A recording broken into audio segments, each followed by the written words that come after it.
back in the lab.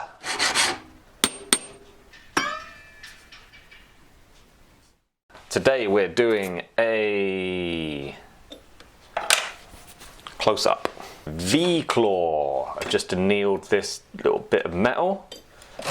You may be thinking that's quite a wide bit of metal for just a little V-claw to go around the corner of a princess cut diamond or a pear shape or something.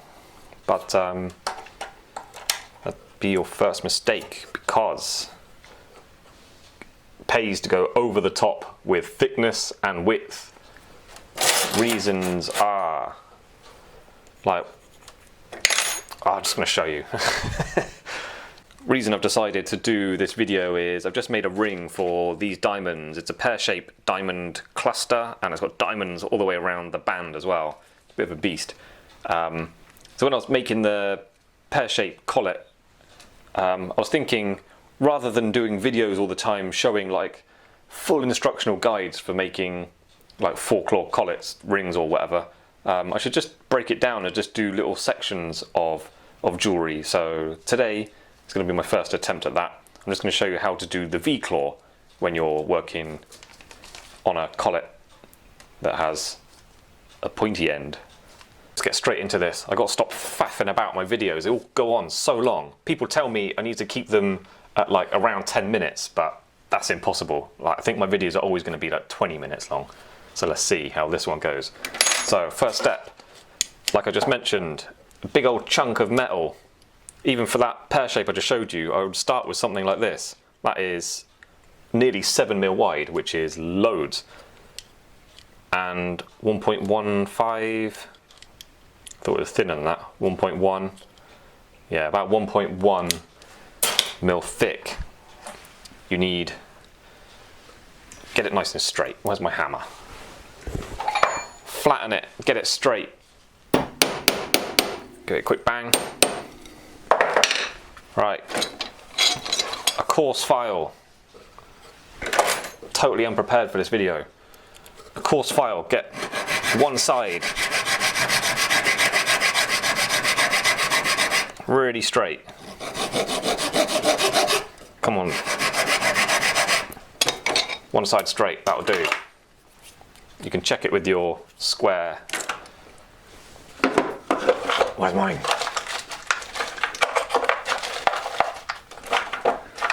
Don't make me stand. Oh, there it is. Whew. Thought I was going to have to stand up then. That would have been a nightmare. Check it if you want to make sure it's really straight, but obviously you're a jeweller, you can see that's straight. What next? Dividers. My good God, I need to prepare before I start filming.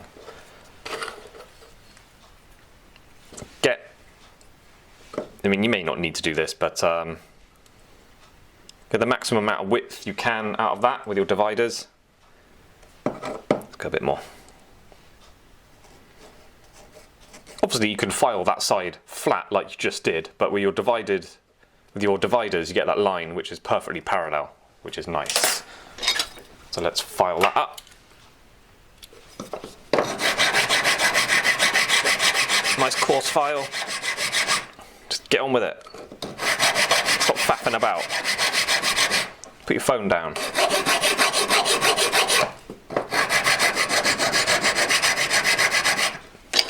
Okay. So now I've got a bit of metal. Doesn't really matter too much what it measures as, but the only important thing is that it's wider than you want to end up with. So let's get dividers again. I'm going down the middle this time. What I do is I don't measure it, but I just kind of guess. Just draw a line. I mean, that's way off. Draw a line that's kind of down the middle. Turn it around and then do it from the other side. And yeah, I mean, that wasn't as bad as I thought it was, but even if you're really far off, what you'll end up with is two lines down the middle, very close to each other, so the gap down between them is your centre, and that's good enough. Now what we're going to do, saw blade. I'm going to start it off at the end.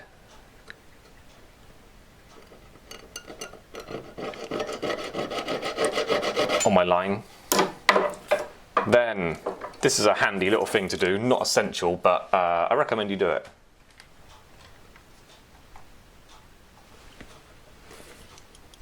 Get a pair of half-round pliers. These are big. I recommend you get yourself some of these. When you normally buy jewellers half-round pliers, they're like these tiny ones, but sometimes you need something with a bigger curve.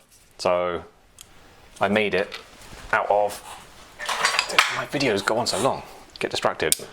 Get a big chunky pair of pliers like this, that you just buy them second hand from a market. Support your local market and buy pliers from the guy selling tools. And go take it to a grinder, just grind down one side. You can see this is quite poorly done many years ago, but worked brilliantly. Then, just put a gentle curve on it. So it's just off being flat, like all the way across. The whole thing just slightly, whoop, slightly curved down. The reason I do that is, when you're sawing, when you're putting pressure on your saw, it flexes up, so it's no longer perfectly horizontal. So that makes it awkward. You'd have to push so lightly to saw across a flat piece of metal like that. It will just take forever. So with that curve, it kind of matches the saw blade with pressure on it. So it's far more effective cutting across there. So we're basically going up and down the line we have used the dividers for in the middle. So let's get on with that. Take it easy at first, go nice and slow. Like, don't just look where you're cutting. I'm cutting at the top, but also looking at the back to make sure my saw blade is perfectly in line down the center at all times.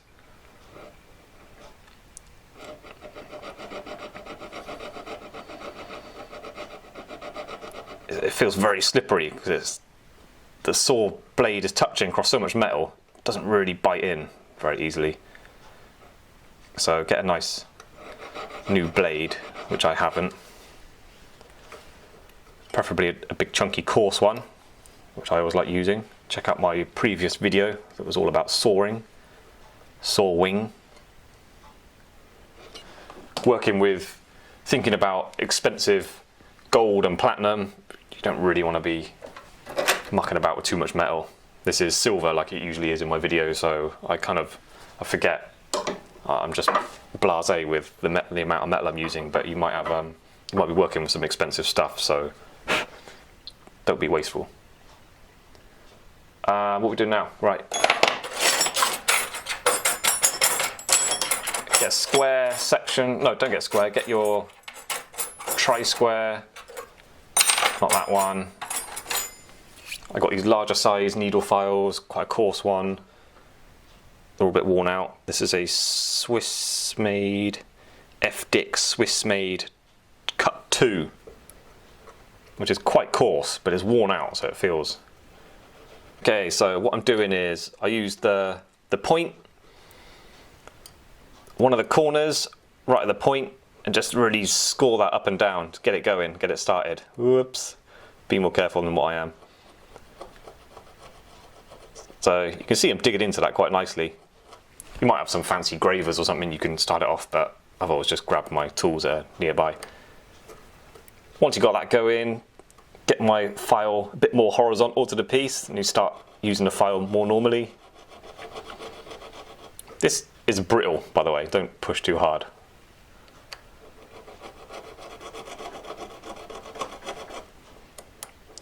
Alright, let's get it going properly now. So just filing straight down, going up and down.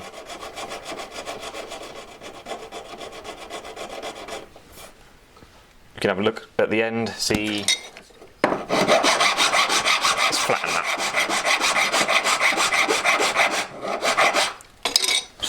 Just so you can see what's going on.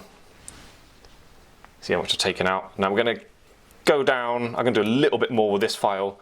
Then we're changing to same grade, coarse square file, square section.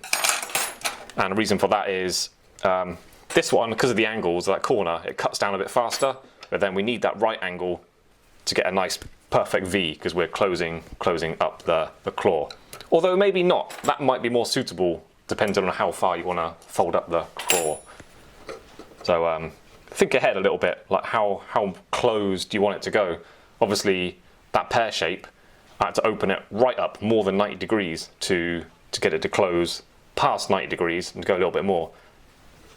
So yeah, move on to the, once you've got a decent dig out down the center, move to your square claw and go down, I would say 2/3, three-quarters of the way down through that metal. So you almost got to the other side, but not quite. It's not going to break too.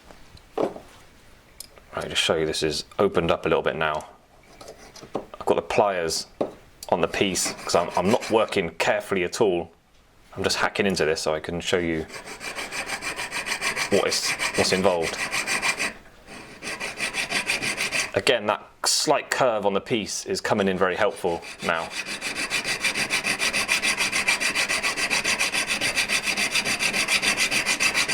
Let's have a look on the end. Be careful not to hit your pliers with your file.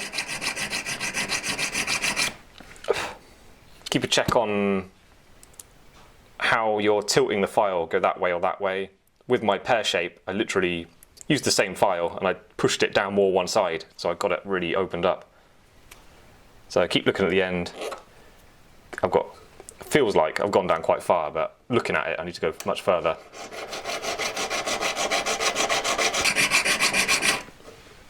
Okay, right.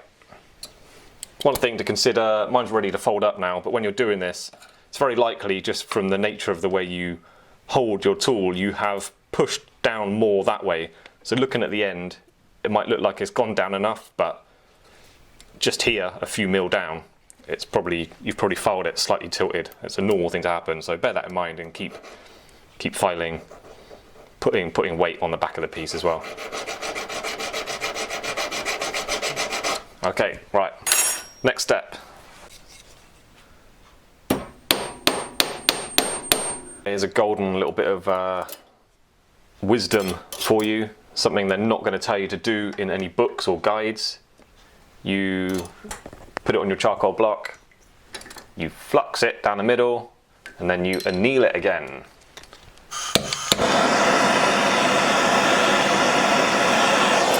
And make sure that's properly done.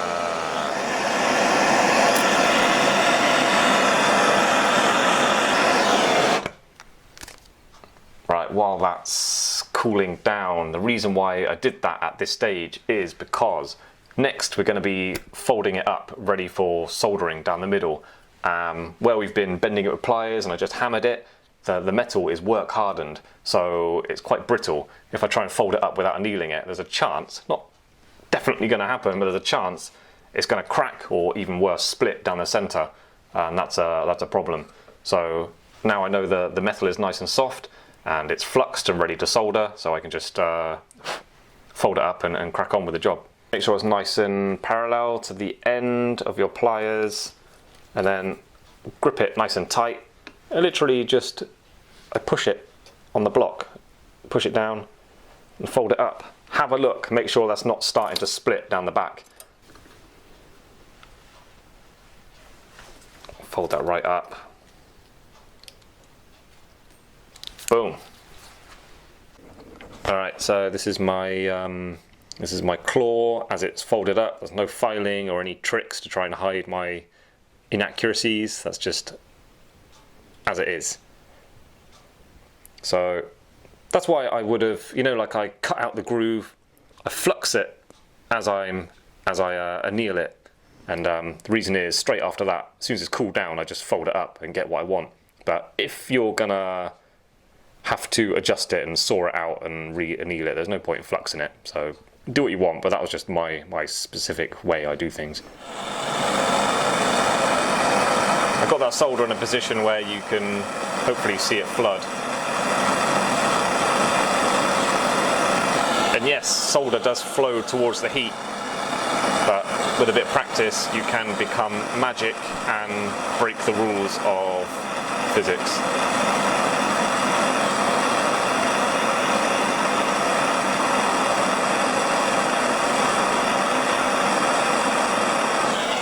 go, look at that. Soldered it from that side and got it to flood across the other way. I'll teach you that in the year 2025. Choose which end is your best end, and then that'll be the top of your claw. This is my best end, so just flatten that. Then to your metal block. Not essential, but I like to do it, so it just gives me sort of peace of mind that I've got it nice and flat. Do one side, then the other. When you actually, there's one thing just making this shape in a piece of metal, but then making something specific for a stone, it's got to sit at a correct angle, it's got to look right, be strong, but have sort of finesse.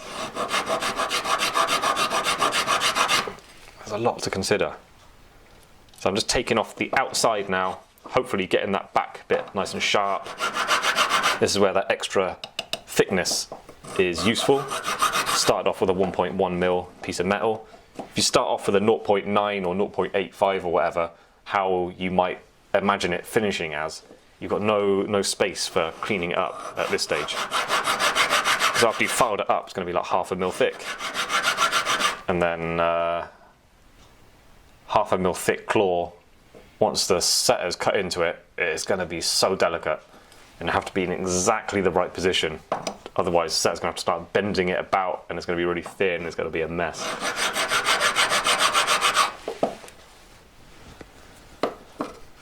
Got it a bit closer to where I want it to be now, so I'm going to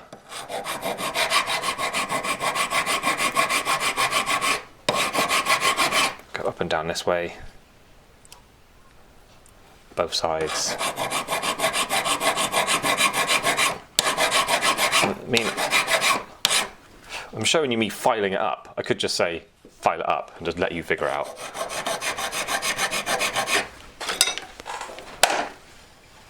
Alright, starting not on the corner because it's likely to slip. I go slightly off the corner. I'm just going to aim down for the end.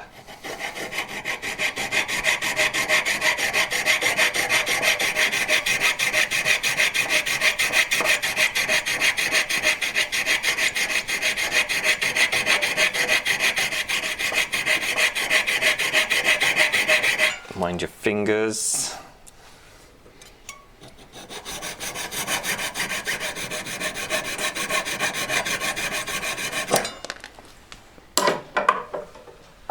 So you should have a little piece like that now.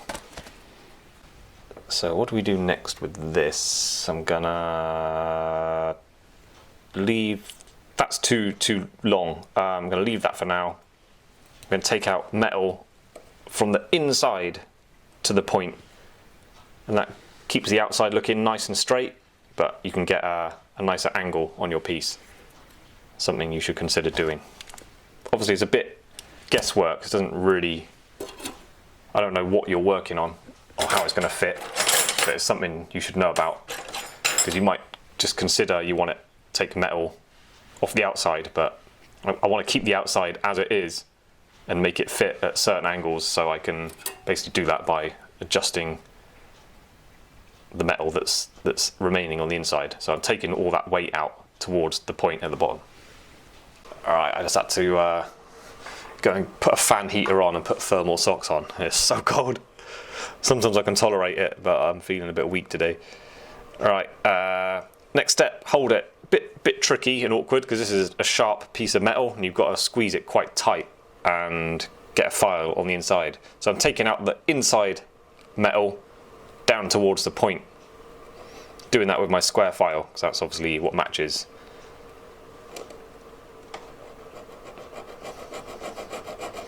You could start this off with your saw frame if you want.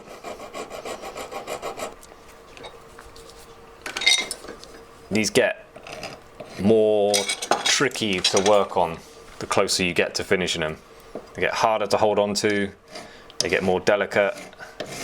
You got to keep them really sharp and straight. Oh, come on, stop mucking about.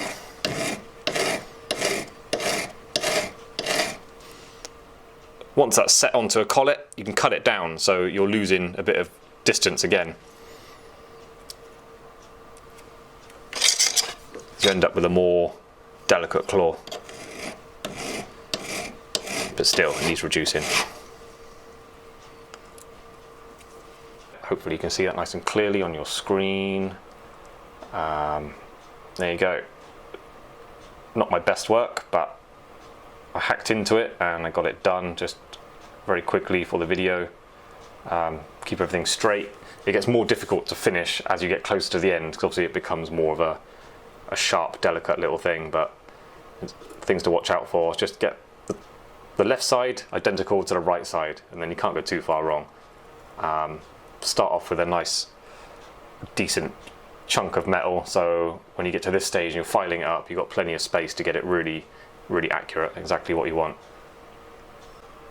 Et voila, a V-claw. So there you go. I've still got a lot of things I can tell you about how they may fit in different situations on different types of stone, different types of collet, but what you've seen in the video is basically how I go about making a V-claw. And as for really specific fitment situations, you're kind of on your own after the video, but you've seen how I turn up and cut out a V-claw. So that's it. Thanks for watching. Don't forget to hit like and subscribe, and I'll see you next time. Bye.